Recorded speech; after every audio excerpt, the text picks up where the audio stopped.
Magandang hapon, Pilipinas. Narito ang latest sa lagay ng ating panahon.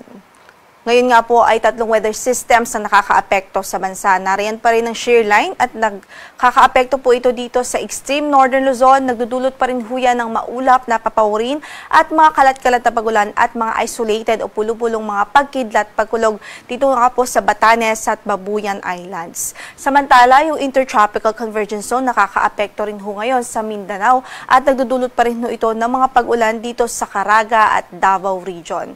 Samantala, yung easterlies patuloy pa rin nakakaapekto sa natitirang bahagi pa po ng ating bansa. At sa kasalukuyan, nakikita po nating epekto nito ay ang mga pag-ulan pa rin dito sa mainland Cagayan, sa Isabela, Aurora, Quezon Province. Sa natitirang bahagi ng ating bansa, including Metro Manila, para po sa ating pagtaya ng panahon in the next 24 hours, magiging bahagyang maulap hanggang sa maulap ang papawirin at may posibilidad pa rin po ng mga dagli ang pagulan at mga pulo-pulo o mga isolated na thunderstorms o pagkidlat, pagkulog, especially po sa hapon at gabi. Maliban dyan, wala po tayong minomonitor na bagyo sa loob ng ating area of responsibility. Pero yung LPA po na nasa labas po ng ating area of responsibility, huling nakita po yan sa layong 285 kilometers kanluran ho yan ng Pag-asa Island. At sa kasalukuyan, mababa naman po ang tsansa na maging bagyo ito. Pero nakikita nga po natin na wala naman po itong banta o threat sa loob ng ating area of responsibility o sa anumang bahagi ng ating landmass dahil unlikely o mababa naman yung tsansa na pumasok ito ng ating area of responsibility.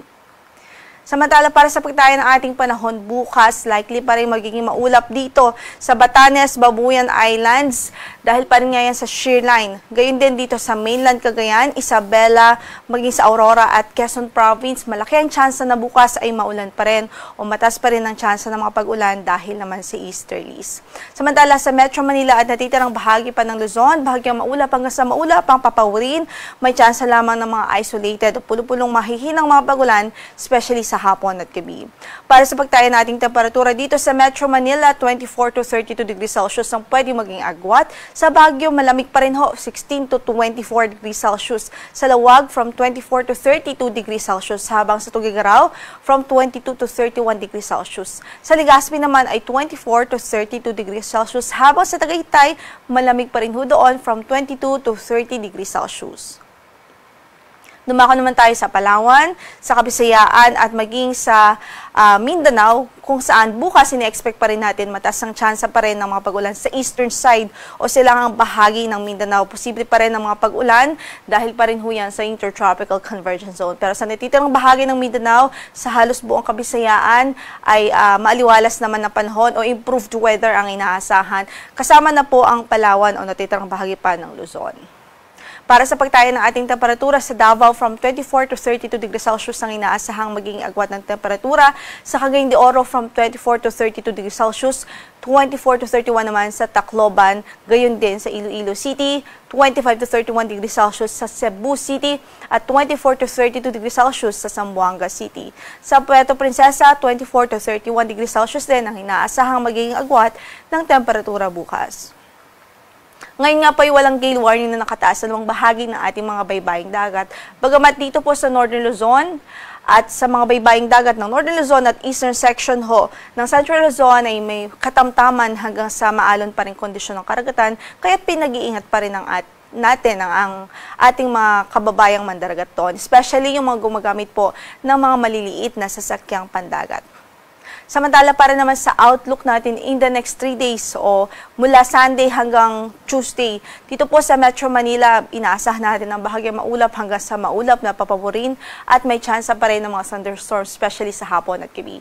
Sa Baguio naman, sa Sunday ay bahagyang maulap hanggang sa maulap ang papawirin at may tsansa rin ng isolated o pulo-pulong pagkidlat, pagkulog, lalong-lalo na sa hapon at gabi. Hanggang Monday po yan. Pagdating ng Tuesday, ay posible pong maulap ang papawirin doon at may tsansa ng mga pag-ulan dahil sa amihan. Sa Legazpi naman ay generally improved weather ang inaasahan natin over the next 3 days o sa Sunday hanggang Tuesday sa outlook period na ito. Samantala sa Cebu ay bahagyang maulap hanggang sa maulap pa rin na papawiri ng inaasahan natin mula Sunday hanggang Tuesday. Sa Iloilo City ay gayon din ho, improved weather na mararanasan maliban sa mga thunderstorms, especially sa hapon at gabi. Sa Tacloban naman ay bahagyang maulap hanggang sa maulap din na papawiri ang pwede pong maranasan mula Linggo hanggang sa Martes.